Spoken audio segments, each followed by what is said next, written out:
Hey YouTube, I'm Lucky, and the Trials meta has changed pretty drastically from this last weekend in Trials. The Steady Hand 120 RPM Iron Banner hand cannon has not only emerged as the most used primary weapon from this last weekend Trials, it is the most used weapon in all of Trials, actually surpassing the Felwinter's Lie. You can see here on the charts that last weekend Trials on Dead Cliffs, the Steady Hand got 1.6 million kills, and the Felwinter's Lie was narrowly behind it with 1.6 million kills itself, which is really interesting, but clearly this is an issue more of popularity and availability rather than actual true power. Because the Steady Hand hand cannon was available this week, because this week was Iron Banner, I think a lot more people went out and got this weapon knowing that it's such a powerful weapon inside the sandbox. And then in turn, after getting this weapon from Iron Banner, brought it into Trials. And as I've mentioned before, if the Felwinter's Lie was actually available for everyone, I feel like the numbers for Felwinter's Lie would skyrocket. The Felwinters would certainly probably have more kills than the Steady Hand from this last weekend. But as it stands, it is really interesting to see that the Steady Hand has actually boosted so much higher up within the Trials meta. I am still, however, a big believer that the True Prophecy hand cannon is much better than the Steady Hand. Unfortunately, it's not available to farm and to get right now, so not a lot of people have it. But if you look at the rolls in comparison, the Steady Hand can get Quick Draw or Killing Wind. That would be a god tier perk right there. And then to go with that, Swashbuckler or Wellspring would be insane.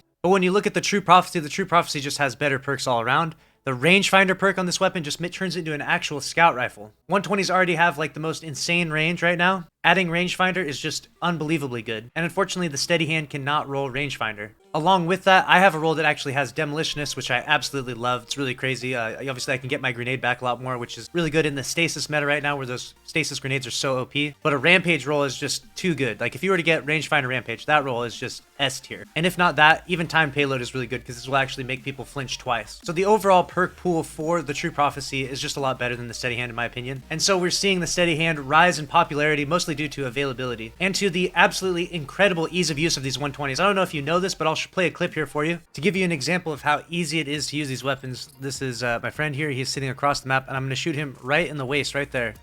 And instead of giving me a body shot damage number, it'll actually give me a headshot damage number. As you can see there, I get 62. So the ease of use with these hand cannons is just absolutely insane. Shooting someone in the junk is literally counts as a crit shot. See there.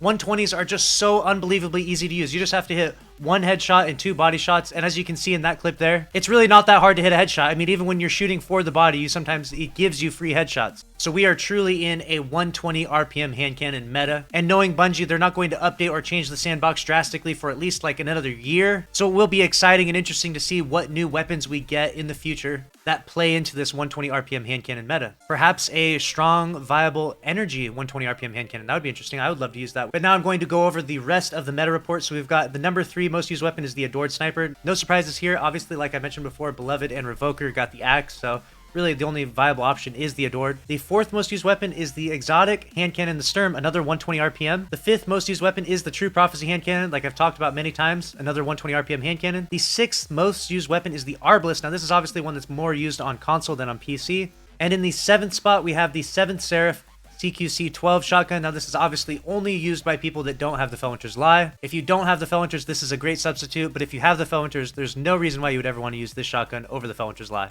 The number 8 spot goes to the exotic hand cannon, the Crimson. Again, another console controller heavy weapon. It's not bad on PC or mouse and keyboard, but it definitely plays a little bit easier and has better ease of use with console and controller.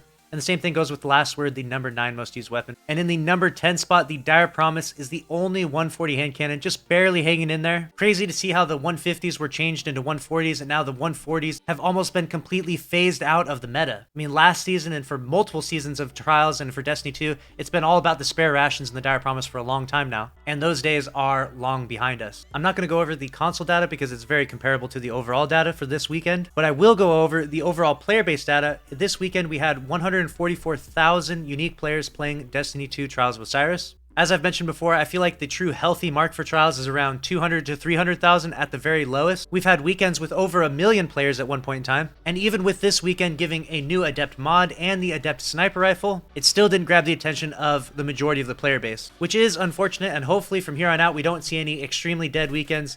Hopefully we don't dip below 100,000 players. Next weekend in Trials is going to be an absolute rough one, because I believe Bungie mentioned that there will not be an Adept weapon dropping from the chest. I could be wrong on that, but I'm pretty sure that's what they said. They said it's just going to be an Adept mod this next week and an armor piece. So honestly, I feel like the player base is about to drop off a steep cliff, and this next week could be very scary. But only time will tell. If you found this video helpful at all, make sure to smash the like button. I appreciate that. Make sure to subscribe with notifications on, and comment down below what weapons you're using to go flawless inside Destiny 2 Trials. Thank you all so much for watching. I'll see you in the next video.